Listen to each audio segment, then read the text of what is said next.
Hi, I'm Kurt Fearnley, Paralympian, and I'm coming to you from a Wabakal country. And I'm Paralympian Brodie Benson, and I'm broadcasting from Wonnarua country.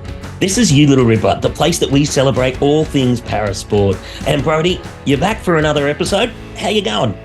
Yeah, I'm not too bad. Thanks for having me back. I'm keen to be back here. I hear that there's more competition in your future. Where are you off to, and what's the comp? There definitely is more competition in my future. I am hopping on a plane on Monday, so that's like 3 days time, and I'm heading over to England, so complete other side of the world, competing at the IBSA World Games, trying to earn a spot for Paris. How do you think you're going to go? Look, it really could go any way. We're in the top 8, roughly 8 teams in the world. So theoretically, out of 16 teams, we should make quarterfinals. And then from there, it's just a matter of how we play. And it's the best team that will win out of that. There's definitely the opportunity to do well, though. So I'm excited. I also understand that you have turned the ripe old age of 25. Yes. You're so much younger than what I thought. I feel like you've been in our family, the Paralympic world, for much longer. But happy birthday. Thank you. 25, and I know that I am getting old now. I got plates and bowls for my birthday, and I was so excited, and it just made my day. And then I had an existential crisis, and I was like, oh my God, when did plates and bowls become exciting? And yeah, then I felt the rest of the day moping because I'm like, I'm 25. You know what? I did have to ask, what are the kids buying when it comes to plates and bowls? Okay, so the brand, all right, you ready to get serious? I'm excited.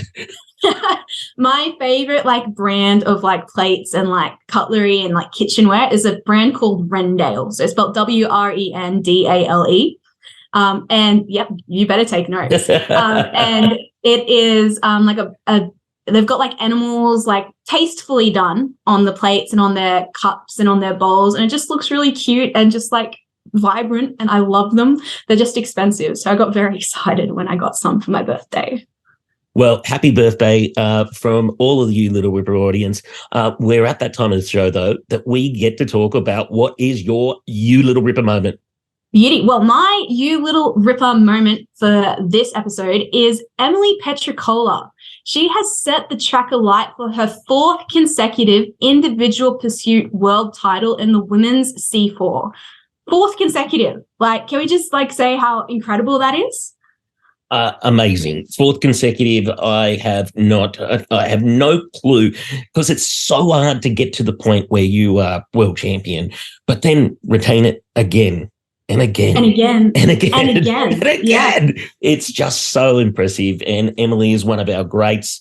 My You Little Ripper moment, if there is a person who has been mentioned more than this person on You Little Ripper, well, I will eat my shoe. I'm not sure I was halfway through. I'm sure that there's some saying in there, but anyway, I'm going to eat my shoe. The person that is my You Little Ripper moment is obviously the great Lauren Parker. She is world champion in 2 sports after taking home gold in the H3 individual time trial at the UCI World Championships. And obviously, this is the same Lauren Parker that is world champion in the triathlon as well. One of our greatest athletes, 12 months before the games, just seems to be getting better. Yep. And can we just talk about 2 sports?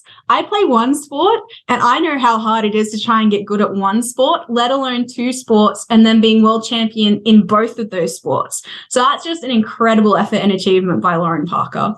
Yeah, I got to train with Loz on her bike within 6 months after her accident, and her natural instinct on a bike with the changing of the gears and really her ability to switch on and switch off her power and her toughness. She is just tough, that she can deal with the layers upon discomfort by just driving on that top gear. And like I said, there is a lot of good that's happened in her career so far, but there is going to be a huge amount ahead. Moving on to the best of the rest, I'm going to start here. A friend of the pod, Rowan Crubbers. He's grabbed another gold medal on the last day of the Swimming World Championships. Rowan is another trooper. He just seems to go back to back to back. And if he's committed to 2032, I reckon he can go back to back to back to back to back to back to back to back to back to back to back. And You're not wrong. turn up in Brisbane. But Rowan Brothers, you get our best of the rest. How about you? My best of the rest is the rest of the Australian swimming team that went and competed at the World Para Swimming Championships. As they've now come to the close, Australia has hit an astounding medal tally of 30 medals. So that includes 9 gold, 7 silver, and 14 bronze, which is absolutely phenomenal. What an amazing team. Also on that day 5, the Australians won the 4x100 metre medley relay, S14. There's so many performers in this team. Thomas Gallagher, Brendan Hawke, Archer Dedican, Lakeisha Patterson. It just goes on and on and on. There were also some other great performances at the Para Cycling World Champs. Lana Foster, what a gold medal. Emily Petricola, of course. Amanda Reid, another gold. Jessica Gallagher and her pilot, Caitlin Ward, with a silver. Michael Shipley, a silver. Darren Hicks, a silver. Alana Foster, a silver. And Petricola, another silver. So it's been another huge week of competition in the para sports world, and congratulations to them all. Huge congrats. You know what we haven't had on the show before is para dance. Brodie, are you much of a dancer? No, I've got 2 left feet. Me trying to dance looks like a cat about to die, or like a cat that desperately needs some like tender love and affection. It's not a good sight. Well, just, you know what? I would rate your dancing in front of mine. Mine, it consists of my hands creating a box, and then repeat. But Love it. but today we get to speak to a para dance athlete that is doing wonderful things around the world. Dannielle Stitfall, welcome to You Little Ripper. Thank you, Kurt. It's nice to be here. Congratulations on making it to Japan. Give us a rundown. How'd you go?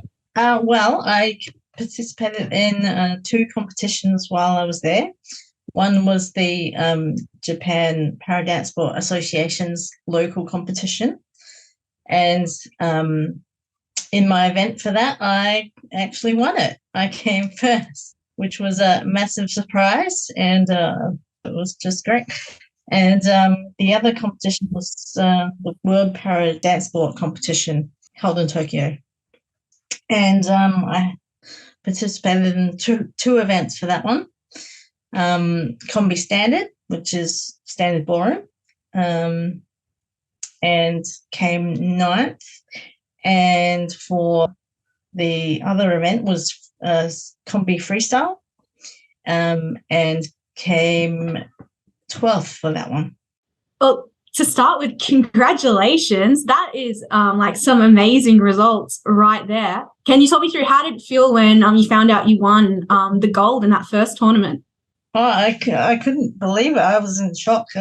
We went over there thinking, oh, yeah, we'd do all right. And I thought, top 10 would be great. And then we got there and I was like, oh, this is a big field and everyone's just on the top of their game. And, maybe I'll get, top 10, top 12. But then, the results keep coming up and my name was like at the top. So I couldn't believe it. I was in shock.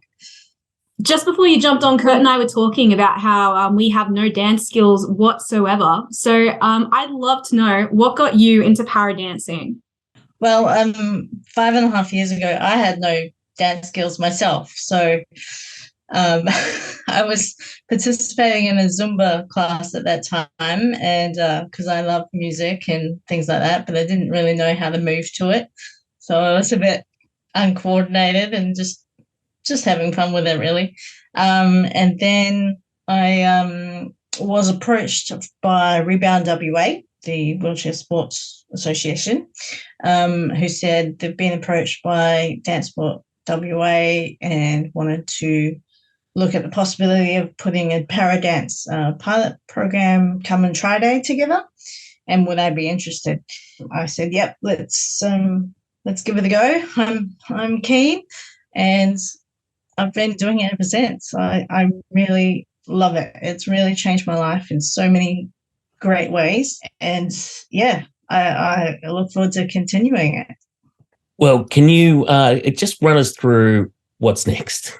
Well, hopefully, if the stars align, the World Championships for para dance sport are in November of this year, held in Genoa, Italy. So I'm hoping we can get some sponsorship, some funding together, and attend that competition to represent Australia there as well. Amazing. Well, can I just say, I think para dance has bright things ahead for you, and I think I can't wait to hear more about how your journey's tracking and you're continuing to grow with that. Best of luck with everything, and thank you so much for taking time out of your day to come chat with us here on You Little Ripper. Thanks, Dannielle. No problem. Thank you. Brodie, on a serious note, I think that there are certain sports that like make a person in a wheelchair, in this instance, kind of feel like you stand out so much. And dancing was one of those things as a kid for me, that whenever I saw someone dancing, it was like I didn't believe that there was any ability for me to be able to participate in that medium. And seeing the growth of para dance, and if you haven't watched it, Google para dancing, because it is just remarkable. It's really nice to think that the next kid who's in PE where dancing comes up, they don't have to hide in the corner. They can be able to Google someone like Dannielle and just see something really wonderful. So it was great to have her on. Oh, 100% agree. And I honestly can't wait to see how sport's going to continue to evolve and adapt to allow people of all different kinds of whatever disability they have to achieve and do their best and actually have the opportunity to participate. So I think sport's headed in a bright direction. It is. And Brodie, thanks for another episode. And thank you, our listeners, for downloading our podcast. We love parasport and we want to share how amazing it is with the rest of the world, but we need your help to do that. We need you to tell all your friends about what we're doing, and then you need to leave us a great review. 5-star review, and we'll be back with more interviews with your favorite athletes. So make sure you followed You Little Ripper wherever you get your next episode. We'd also like to say a big thank you to Toyota for supporting this episode of You Little Ripper. Oh, what a feeling. Thanks, Toyota. You Little Ripper!